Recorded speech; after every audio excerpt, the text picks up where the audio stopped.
I wound up talking about you when I got back in touch with old friend people who literally just repeat points from drama slop tubers, but will walk them back once a reasonable person argues against them.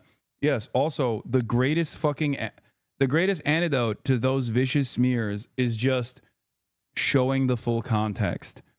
Okay? That's it. You remember that, okay? Hasan in detainment. Okay, chill. That's not what it looked like.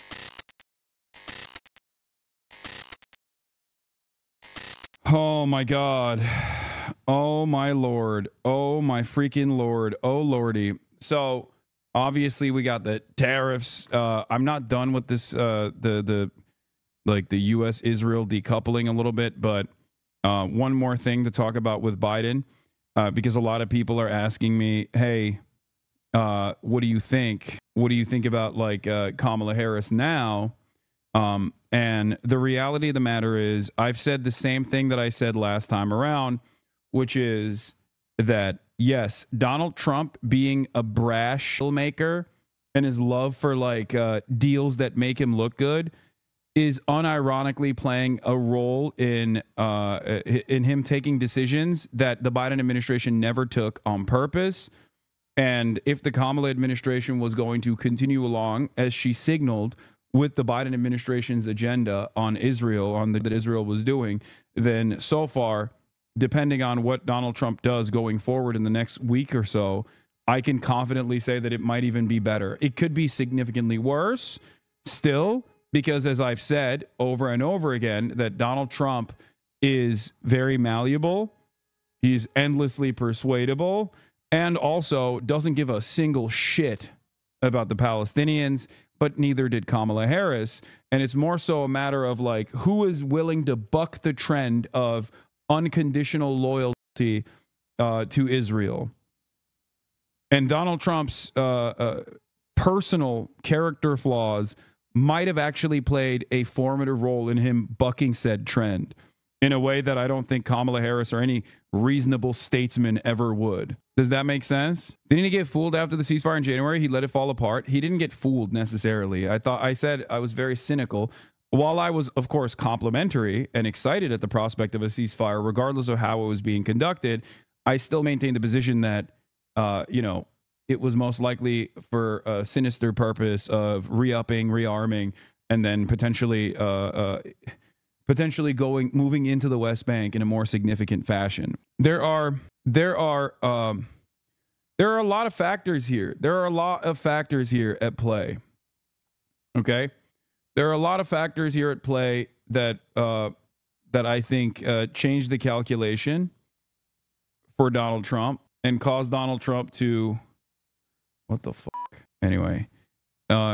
caused Donald Trump to do something that I don't think Kamala Harris or Joe Biden ever did. Joe Biden never did this, and Kamala Harris never signaled that she would do anything different than Joe Biden. Moin Rabbani, let's hear what his analysis is, says, it has been a day of dramatic developments in the Middle East, although their significance remains to be determined.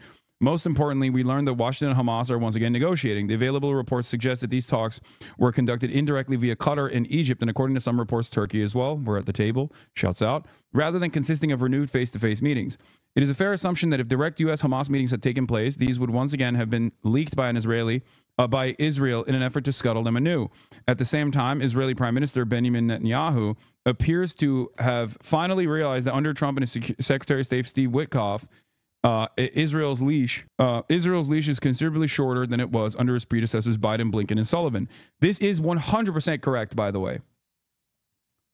Like, regardless of Donald Trump's statements about like ethnically cleansing the Gaza Strip and all of the ridiculous shit that he has said, you also have to pay attention to what Trump has done. And what Trump has done has been directly undermining Benjamin Netanyahu's confidence, directly undermining Benjamin Netanyahu's interests. Okay? The latter, it will be recalled, left their favorite proxy free to rampage through the neighborhood without either a leash or indeed any other restraint.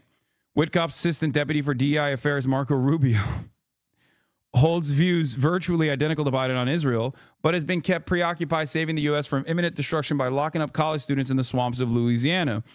According to both U.S. and Israeli reports, Washington, wary of Israel's determination to sabotage U.S. diplomatic initiatives that prioritize U.S. over Israeli interests, didn't inform the Israeli government about these talks until after an agreement was concluded with Hamas.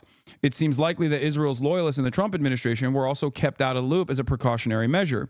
Recent revelations that National Security Advisor Mike Waltz was scheming with Netanyahu to unleash a war against Iran that would serve Israel's national security at the expense of that of the U.S. appears to have landed particularly badly in the White House. The specifics of the U.S.-Hamas agreement remain somewhat unclear. This is important to note as well. Israel keeps saying, "Oh, we're not giving anything in this. These morons, they like gave away a hostage for no reason. We're not actually going to change anything." Isn't that literally treason? Ha! Cute. Why would that be considered treason if it's done at the behest of Israel? Hello? It's just seen as a difference in opinion in American foreign policy. It's about how hard you dick ride Israel. Okay, or how hard you want to bomb Iran. Mike Waltz and other State Department loyalists actually have this attitude where they're just like, they have this open perspective where they want to bomb Iran super hard, and there are some people who want to bomb Iran less hard. Okay, that's it. It's just seen as a difference in opinion, and if it's, as long as it's for Israel, it's not considered to be treason anyway, because Israel is seen, at least at this point, you must understand, Israel is not seen as a separate entity. It is seen as a part of the American design in the region, okay? But even in that process, they can get out of hand in a way where they can actually compromise America's interests. Like America might say, hey, you know, you want to cut this out a little bit. You want to dial this back a little bit. You're f***ing up the bag for everybody. And Israel says, no, I'm going to keep doing it. What can you do? We have a shit ton of influence, and then America can rein Israel back in by doing stuff like this, okay?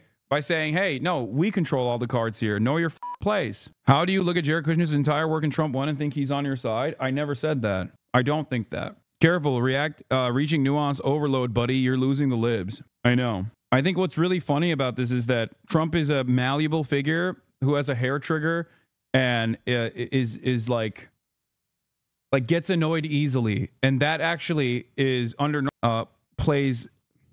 I mean, that can harm America's foreign policy interests.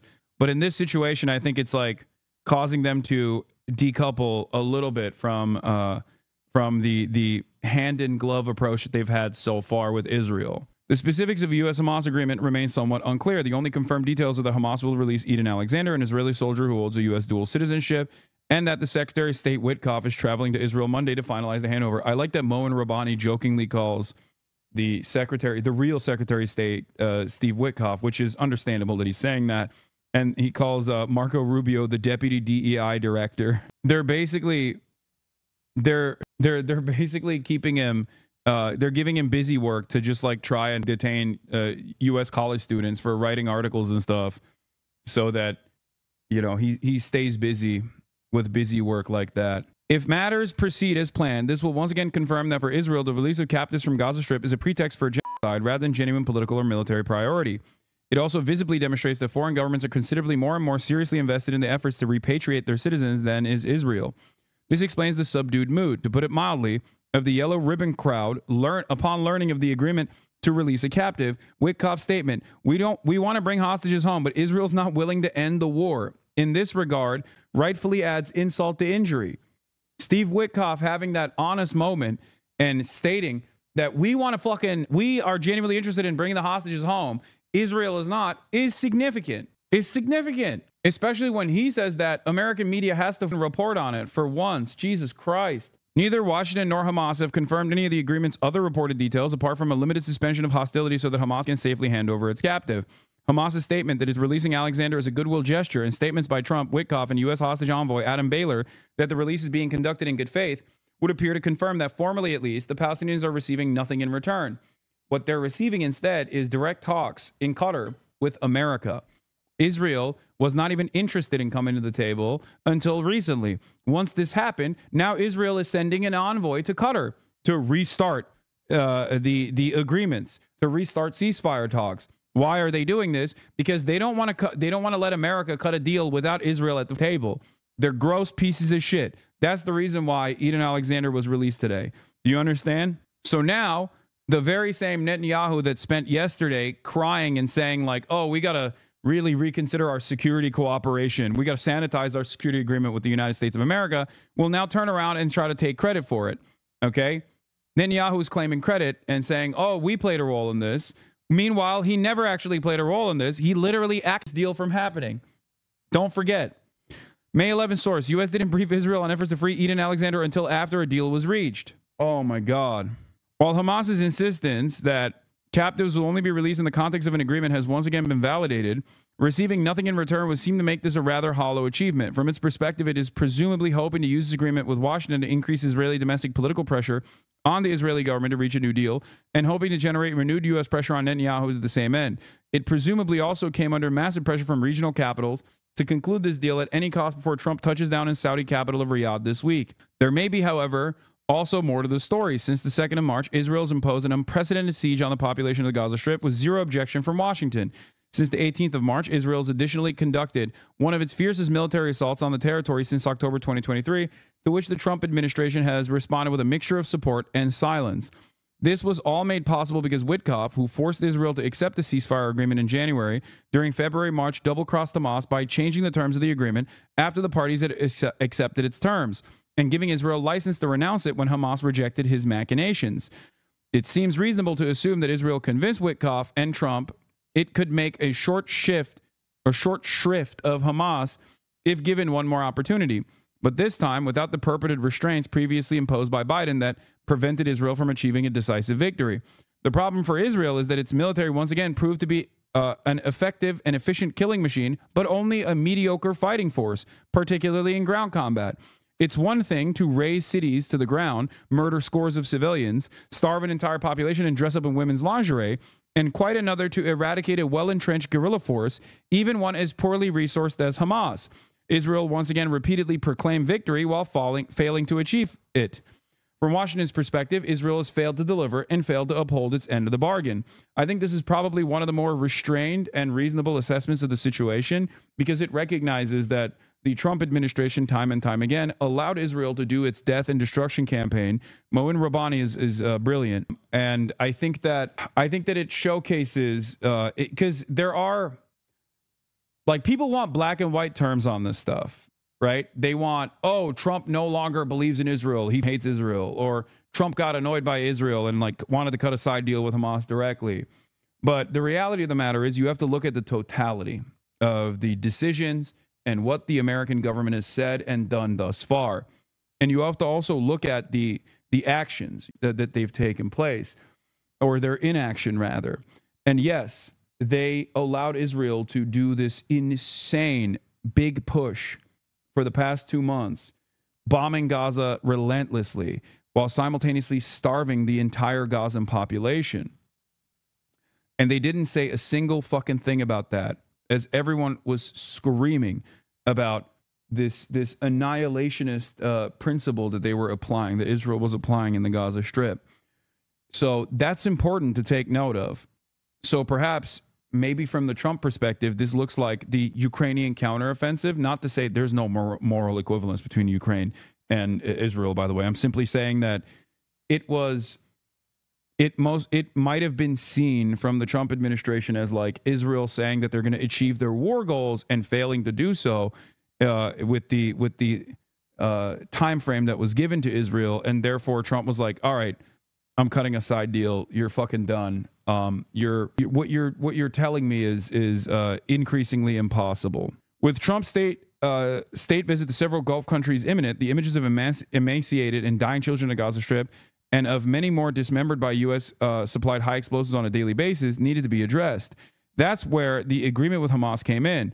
In this context, reports that Witkoff intends to resurrect the January agreement may well be credible. It is certainly plausible that Hamas received informal U.S. assurances to this effect, and plausible such assurances, if indeed provided, will prove to be worthless. The problem is that this could all prove a repeat of what we experienced in January, February of this year. This is a real fear. This is why I'm skeptical as well, where they come back and they say, oh yeah, we want a ceasefire actually. We're going to get Israel to the table. We're going to get Israel to do a ceasefire, and then tell them, all right, go kill as many people as you want. We don't give a shit, right?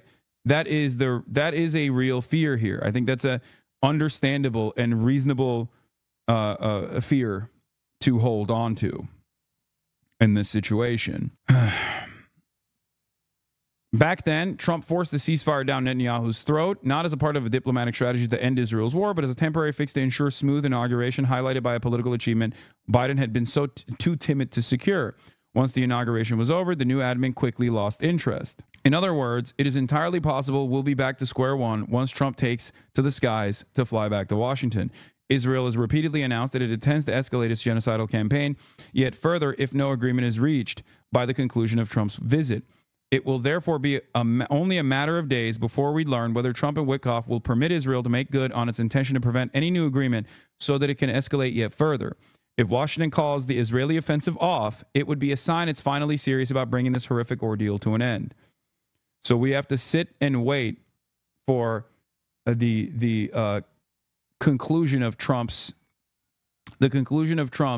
Middle Eastern trip to see if Israel will go full-scale bloody murder final solution and ramp up its final solution, which has been doing, or whether or not they will dial it back, and then and that will mean that Donald Trump is actually serious. The Trump administration is actually serious about scaling back Israel's atrocities. Trump's tea leaves are particularly difficult to read given the erratic and impulsive nature of the man. But in contrary to January, his relations with Netanyahu have clearly deteriorated, and Arab states are, since Trump's unveiled his harebrained Gaza Riviera proposal, more engaged than at any point since October 2023. Not much more, but enough to place it on Trump's radar. Israel's challenge is that Trump's Arab host can offer Washington a panoply of benefits, while Israel can do little more than to offer to pay for the many billions of freebies it receives from U.S. on an annual. Not an ideal position to be in with a proudly transactional administration. The glass is both half full and half empty, while overflowing with Palestinian blood. Call me a cynic. I think he's going to get his plane, get his one hostage to try and help his ailing approval ratings, and then he's going to let Israel do whatever he wants and pick at what's left of the bones, i.e. the Riviera of the Middle East. Potentially. There's also the depravity of Gulf states here as well that you need to calculate, that you need to remember. The Gulf states and their leadership do not care about the Palestinians. They care about deal making. The only reason why they ostensibly care about the Palestinians is because the Gulf state populations, the Arabs living in the Gulf states, do care about the Palestinians. So you're actively getting clip-chimped? What? On what? And also, who cares? Dude, I'm getting clip-chimped every day, and my clip-chimps are actually unironically putting me at odds with federal agencies at this point. I don't care, okay? Maybe I'll get fucking apprehended and detained. Who cares? Jean-Luc Mélenchon just released your interview titled The Most Interesting American I've Ever Met. Oh my God, what an honor. Yeah, breaking news, dude. Breaking news. People are fucking lying and people are trying to actively dilute my perspective by misrepresenting my positions on a complex subject matter that requires nuanced thinking. Oh, well, what will I do? Once again, as always, you need to, here's what you need to do. Okay. When you encounter someone in the wild, when you encounter someone in the fucking wild that is like, that's been deluded by this kind of thing, just tell them to watch the stream or tell them to watch a fucking full YouTube video. They will be able to understand that they've been duped pretty easily. Okay. No amount of clip chimping is going to cause people to, like, no amount of clip chimping and bad faith smears is going to cause people to go, oh, if they watch the full video, to go, oh yeah, okay, this guy I was duped about, I was lied to about this guy. This morning, I was communicating with a leader within the Palestinian armed resistance, and he was saying, look, Hamas is taking a gamble here by making this deal for Idan Alexander because they're not getting anything on paper in return that we know of. None of my sources have said that the U.S. committed to anything.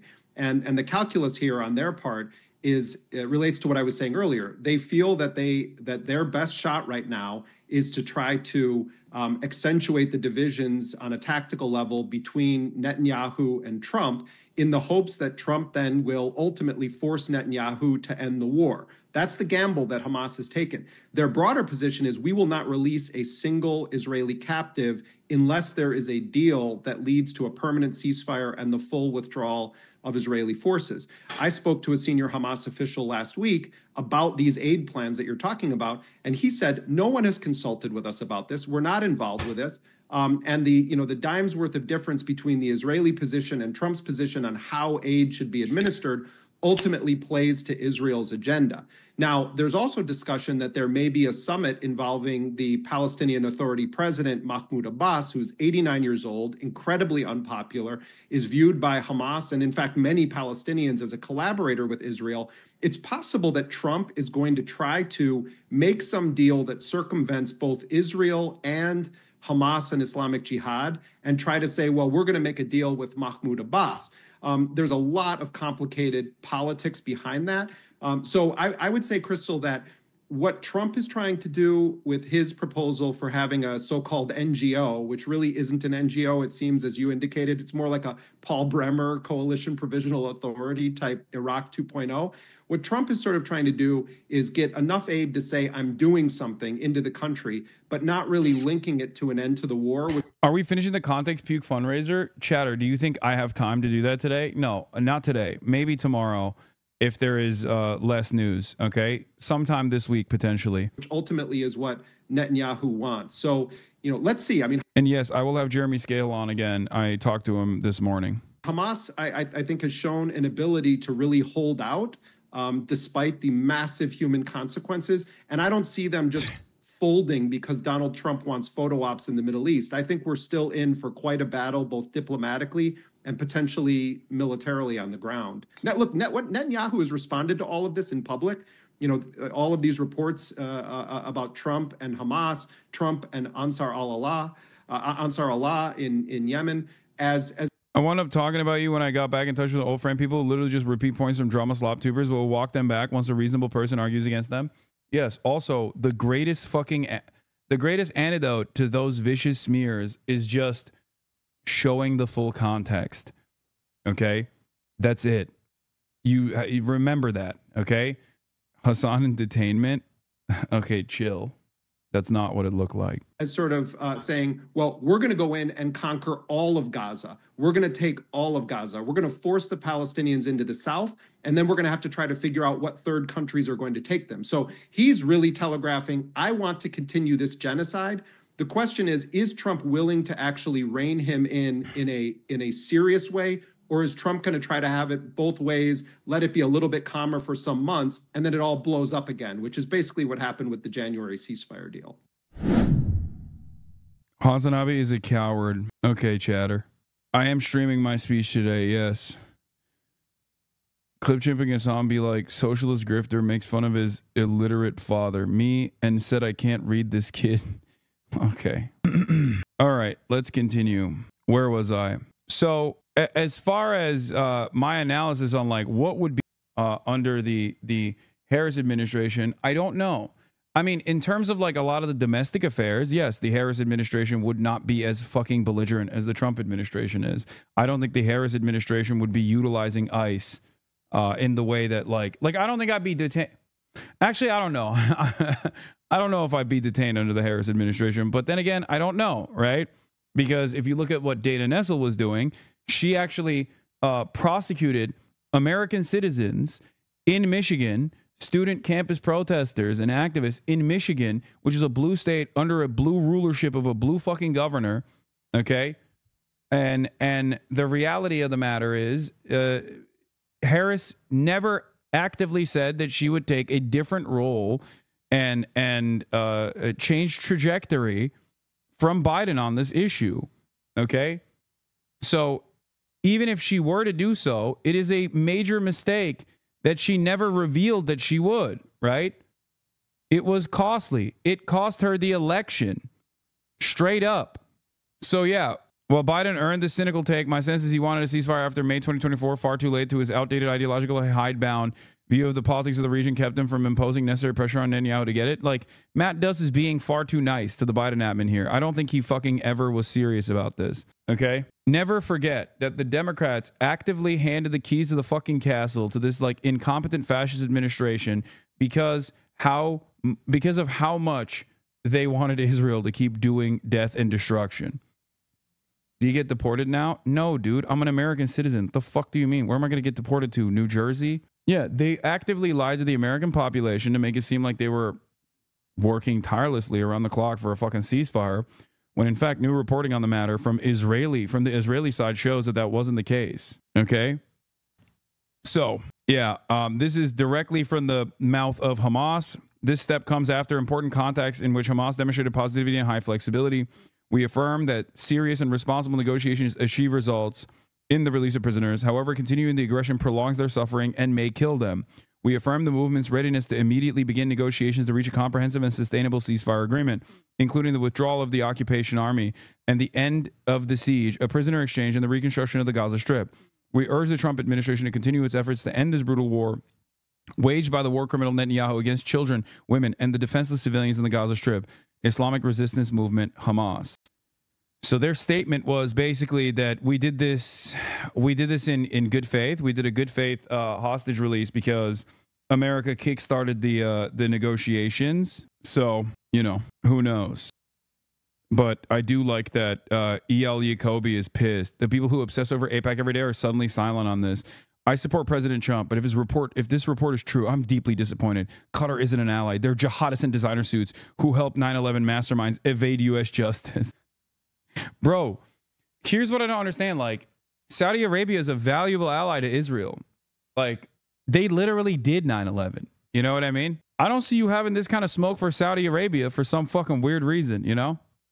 Also, whenever people try to play fast and loose with FARA designations, remind them that the reason why the Israeli foreign contributions do not show up in the same way that foreign lobbying money shows up for Qatar, for example, is because Israel doesn't have that FARA designation. Pro-Israel groups can operate inside of U.S. boundaries without registering as foreign agents. That is the reality. Okay? Whereas Saudi Arabia, Qatar, and every other country has to register as foreign agents. Now, some people play fast and loose with that designation. It's common practice in D.C. to not register as a foreign agent while still working at the behest of foreign governments. They do it all the fucking time. And you know, sometimes they even get popped for it. But, you know, please don't pick up the soap in El Salvador. Do you get deported now? If you get deported, you could reenact One Piece in Somalia. Don't give Tyrone the opportunity. Dude, why are my fucking haters such insanely racist people? Please don't pick up the soap in El Salvador. Don't give Tyrone an opportunity. Like, why are you fantasizing about rape? Like, why is that in your mind? Why is that like, you're such a fucking weirdo, dude. God damn. Anyway, the first for a U.S.